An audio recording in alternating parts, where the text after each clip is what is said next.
Bueno, hoy vamos a hablar sobre la hematopoiesis, la citometría hemática y la interpretación de esta. Bueno, vamos a iniciar con un poco de historia sobre hematopoiesis. El término célula madre se utilizó por primera vez en hematología en 1896, cuando Papegey propuso la existencia de una célula precursora capaz de dar origen a las estirpes celulares. En 1945 surgió la primera evidencia de células madre hematopoyéticas en humanos al observar individuos expuestos a dosis letales de radiación y que podían ser rescatados mediante un trasplante de médula ósea de individuos sanos. En 1960, Kuloch y Thiel analizaron ratones radiados que habían sido inyectados con células de la médula ósea de ratones no radiados y encontraron masas tumorales en el vaso de estos que resultaron ser colonias de hematopoiesis capaces de generar nuevas estirpes celulares. De aquí nace el concepto y definición de célula madre como aquella capaz de autorrenovarse, diferenciarse y proliferar extensamente. Y bueno, como definición pusimos algunas diferentes bibliografías y pues podremos acoplarnos al que mejor se nos haga entender o más fácil de comprender. Solamente por leer uno diremos que es la serie de fenómenos concatenados que comienzan a nivel de la célula troncal hematopoyética con la autorrenovación, seguidos de la diferenciación y maduración, culminando con la producción de elementos formes sanguíneos funcionales. Como bien sabemos, la médula ósea es el sitio donde se producen las células sanguíneas. A partir de esta célula totipotencial llamada célula madre hematopoyética o progenitora, se originan todas las células sanguíneas. Como bien sabemos, son eritrocitos, leucocitos, que incluyen los distintos linfocitos, como veremos más adelante, y las plaquetas. Todas las células madres se encuentran en todos los organismos multicelulares y se distinguen por dos propiedades principales: las de diferenciación, que son capaces de originar a uno o varios tipos de células, y las de autorrenovación, donde significa que se multiplican infinitamente conservándose indiferenciadas. Otras definiciones que son muy importantes para la comprensión del tema es stem cell o célula madre, que es la célula precursora capaz de dar origen a las estirpes celulares de la sangre, y se pueden clasificar según el potencial de diferenciación que ésta tenga, ya sea totipotencial, que pueden dar lugar a un organismo completo, pluripotenciales, que tienen la capacidad de desarrollarse en una de las tres capas germinativas, y multipotenciales, que tienen la capacidad de generar todas las células en un mismo tejido. De igual manera encontramos la célula progenitora o unidad formadora de colonias, que esta es una célula inmadura que será capaz de formarse a una colonia de células maduras. Y bueno, la célula precursora o blasto, que es una célula gigante inmadura, como bien podemos ver en este ejemplo, la unidad formadora de colonia mieloide o eritroide pasará a ser un blasto, que posteriormente en su maduración pasará a ser un eritrocito. Bueno, y como bien sabemos, la función de estas células madre es muy amplia y bueno, llevarán a donde se haga falta y para cumplir una misión específica, ya sea la de nutrir, oxigenar, actuar en defensa, memoria o inmunidad, al igual que recibir y transportar desechos. Hablaremos un poco de embriología. Como bien sabemos, la primera fase embrionaria, que es de la segunda a la sexta semana de gestación, el órgano hematopoyético principal será el saco vitelino, que esta viene del esbozo primitivo, donde se observan grupos celulares llamados islotes sanguíneos que van a originar vasos y el sistema hematopoyético. En la fase hepática, que pasará a ser el segundo órgano hematopoyético a partir del primer mes, hasta la mitad de la gestación, pues será el hígado propiamente. En la fase del vaso, que es el tercer órgano hematopoyético, aproximadamente a los 3-4 meses. Al igual comparte estas funciones con el timo, los ganglios linfáticos y los riñones, que al final de la gestación pues quedarán en ellos muy pocos esbozos de estas funciones principales. Y la fase mieloide como última, que es a partir de la mitad del embarazo o cuarto mes hasta la etapa postnatal. Y como bien sabemos, la médula ósea será el encargado pues de producir durante el resto de la vida postnatal, a partir de esta etapa, la hematopoiesis. Las primeras células formadas en esta etapa son la serie leucocitaria y después la estirpe eritroide. En una biometría de un recién nacido normal, la concentración de hemoglobina será de 14 a 16, un poco elevada, y bueno, tendrá una disminución progresiva a partir del cuarto mes de vida hasta alcanzar 11.5 gramos sobre decilitros de hemoglobina, lo que podemos conocer clínicamente como una anemia fisiológica del lactante. Bueno, en este esquema nos simplifica mucho lo que vimos anteriormente. En el segundo mes el saco vitelino comienza a declinar en su función como órgano hematopoyético y comienza la función del hígado, que sería el segundo. A partir del tercer mes comienza también la función del vaso, y bueno, a partir del quinto, sexto mes comienza a elevarse la función de la médula ósea, que será pues el destino final de la producción de hematopoiesis. Y de este lado podemos encontrar, de acuerdo a edad, cuáles van a ser los principales lugares donde la médula ósea se encuentre, encontrando primero tibia, fémur, costillas, esternón, de acuerdo a la edad, y vértebras.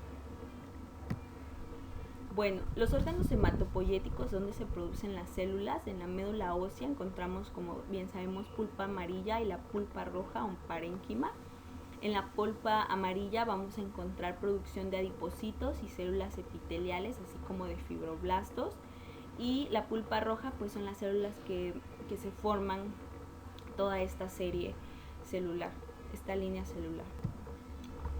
Bueno, el lugar donde principalmente se lleva a cabo la hematopoiesis en el adulto será el 34% en pelvis, seguido de vértebras, cráneo y mandíbula, esternón y costilla, húmero, escápulas y clavículas con un 8%, fémures con un 4%, así que como bien sabemos, para hacer un aspirado de médula ósea principalmente será en pelvis en adulto, y la bibliografía comenta que en niños menores o recién nacidos se haga en tibia.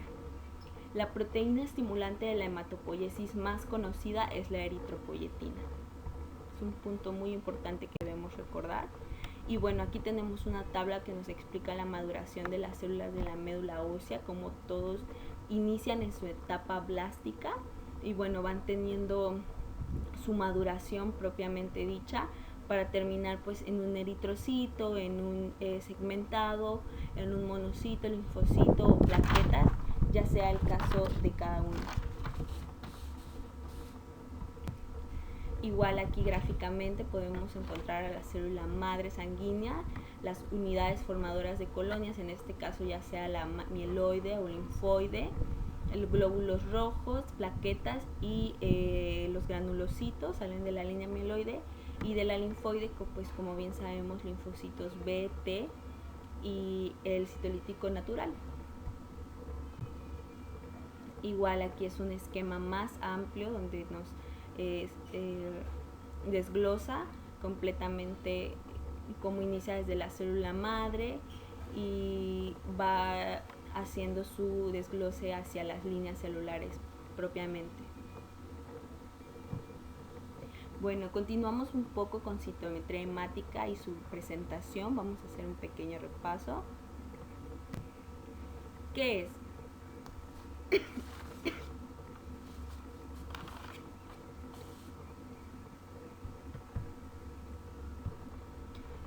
Bien, como sabemos, la biometría hemática es uno de los estudios con que más frecuencia se solicitan en los laboratorios o a los laboratorios, tanto en pacientes ambulatorios como en pacientes hospitalizados. Asimismo, es el primer examen al que se enfrenta el clínico en la valoración diagnóstica de un paciente. Es útil para el diagnóstico y vigilancia de diversos trastornos, aunque con mayor frecuencia se utilizan pues para el seguimiento de pacientes que están recibiendo quimioterapia y radiación. ¿Qué es la biometría hemática? Como sabemos, es la medición de células en la sangre y esta proviene de cito, que es células, metros, medida, y aema o hematos, sangre propiamente. Está destinado a informar sobre el número y las características de las células en la sangre y permite establecer sospechas diagnósticas definidas sobre la enfermedad que causa alteraciones en el enfermo. Es un estudio de gabinete que nos ahorrará mucho tiempo y dinero si sabemos las características propias de este. La serie roja se compone de 9 principalmente. En los primarios encontramos la hemoglobina, el hematocrito y los eritrocitos, y en los secundarios podemos encontrar el volumen globular medio, la hemoglobina corpuscular media, la concentración media de hemoglobina globular, el coeficiente de variación del BGM o volumen globular medio, las curvas de distribución y frecuencia del volumen globular medio y la cuenta corregida de reticulocitos. Iniciando con la hemoglobina y una breve definición de anemia, podemos decir que esta se mide en gramos por decilitro y representa la cantidad de hemoglobina de esta proteína por la unidad de volumen. Esta va a depender mucho de diferentes variables, entre ellas edad, sexo, la altura del sitio de residencia, entre otras. Por ejemplo, a una altura de 2.240 metros sobre el nivel del mar, pues vamos a encontrar en adultos sanos valores aproximados de mayor de 12.5 gramos sobre decilitros en mujeres y en varones de 15.5 gramos sobre decilitros. Esto va a variar de acuerdo a todos los factores que ya vimos y a la altura. En algunos lugares más bajos pues puede ser propiamente menor. Las cuantificaciones inferiores de esta proteína nos van a decir muchas veces que nos encontramos frente a una anemia, las cifras de hemoglobina superiores a una eritrocitosis, y también podemos diagnosticar muchas veces una policitemia, que es una eritrocitosis más leucocitosis o trombocitis. El hematocrito, su medición de es en porcentaje y representa la proporción de eritrocitos en el total de la sangre. No debe emplearse como una para diagnosticar anemia, pero igual dependerá de muchos factores, entre ellos sexo, edad, altura de residencia igualmente. Por ejemplo, a una altura de más de 2.000 metros, el hematocrito va a estar entre 46 y 56% para varones y 39 y 50% para mujeres. Se calcula a partir de la medición del número de eritrocitos y del volumen globular medio, y pues tiene una baja precisión para hacer diagnóstico. El número de eritrocitos o glóbulos rojos es en millones por microlitro, y el valor normal es en varones de 5 a 6 millones sobre microlitro, y en mujeres de 4.1 a 5.7 millones sobre microlitros. Esta medición la vamos a hacer por medio de un citómetro de flujo, que son ya máquinas altamente especializadas para hacer estos estudios. El volumen globular medio. Esta, su unidad de medida es en femtolitros o micras cúbicas, y es de un gran valor en el esclarecimiento de la causa de una anemia. Los valores del volumen globular medio permiten saber si una anemia es macrocítica, el volumen globular medio mayor a los límites normales, o microcítica, menor a los límites normales, o sea, hablamos del tamaño del eritrocito. Los valores normales en varones son de 83 a 98 femtolitros y en mujeres son de 78 a 103 femtolitros. En las anemias microcíticas el volumen globular medio es bajo. Podemos encontrar, por ejemplo, anemias por deficiencia de hierro, talasemias. En anemias con cifras altas de volumen globular medio están las anemias macrocíticas, que pueden deberse a eritropoyesis acelerada o una hemólisis, eritropoyesis megaloblástica, en este caso pues carencia de folatos o vitamina B12. La hemoglobina corpuscular media, su unidad de medida es en picogramos y representa la cantidad promedio de hemoglobina en cada eritrocito. La hemoglobina entre el número de gramos por 10. Así la vamos a sacar. Los valores de referencia son de 27 a 34 picogramos aproximadamente. Y la asociación de un valor subnormal de hemoglobina corpuscular media, que sería hipocromía, con un valor subnormal de volumen globular medio, puede establecer la entidad de microcitosis e hipocromía, que puede acompañarse o no de anemia. La causa más frecuente de anemia microcítica hipocrómica es la deficiencia de hierro, seguida de una talasemia. Entonces la hemoglobina corpuscular media va a ser la cantidad promedio de hemoglobina en cada eritrocito. La concentración media de hemoglobina globular, será medida en porcentajes y se determina dividiendo la hemoglobina multiplicada por 100 entre el hematocrito. Los valores de referencia van a ser 32 a 34% en varones y en mujeres de 30 a 34%. El coeficiente de variación del volumen globular medio se da en porcentajes, aproximadamente un valor normal de 2 a 13%, y solamente puede calcularse en citómetros de flujo, que hacen histogramas de distribución de frecuencias de los volúmenes eritrocíticos. Se conoce también como anchura de la distribución de los eritrocitos, cuánto eritrocitos se puede decir hay en el espacio que se ha medido. El equipo de citometría de flujo hace una curva de distribución del tamaño de los eritrocitos, donde grafica en las abscisas, así, el volumen globular medio medido en femtolitros, y en las ordenadas la frecuencia relativa de los volúmenes expresada en porcentajes. Y bueno, ya dependiendo de si encontramos volúmenes bajos o altos, pues podremos hacer un diagnóstico. La cuenta corregida de reticulocitos se expresa en porcentajes y se refiere a la proporción porcentual de eritrocitos inmaduros recientemente desprovistos del núcleo. El cálculo se va a hacer la cuenta de reticulocitos en porcentaje por el hematocrito del paciente sobre 45, donde CR o el porcentaje de esta es la cuenta porcentual de reticulocitos en un extendido de sangre periférica. Constituye un índice indirecto de la magnitud de la eritropoiesis en la médula ósea. O sea, al encontrar muchos reticulocitos vamos a saber o podremos darnos una idea de qué está pasando en la médula ósea. Hablando de la serie blanca, bueno, vamos a principalmente enfocarnos en el número de leucocitos, en la cuenta diferencial de glóbulos blancos, de neutrófilos, eosinófilos, basófilos, linfocitos y monocitos. Bueno, el número de leucocitos se va a hacer en la medición de miles de millones por litro. Depende igual de muchos factores como son edad, peso, hábito tabáquico, consumo de hormonas anticonceptivas, etc. Los valores son de 4 a 12 millones por litro. Las leucocitosis pues las vamos a encontrar cuando sean mayores de 12 millones y las leucopenias cuando sean menores de 4 millones.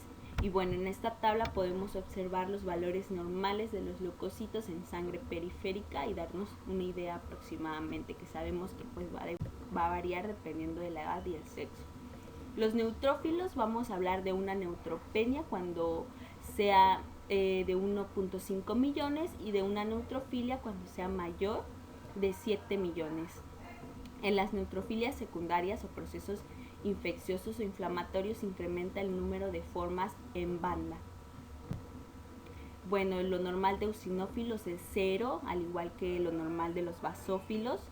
Y pues al encontrar basofilia podremos hablar de leucemias mieloides crónicas, policitemia vera, metaplasias mieloides, entre muchas otras enfermedades. Los linfocitos, igual sus valores normales son más de 5 millones.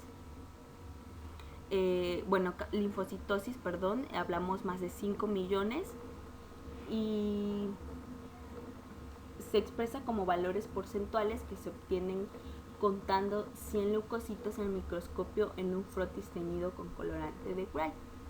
Los monocitos, hablamos también de mayor de 500 microlitros.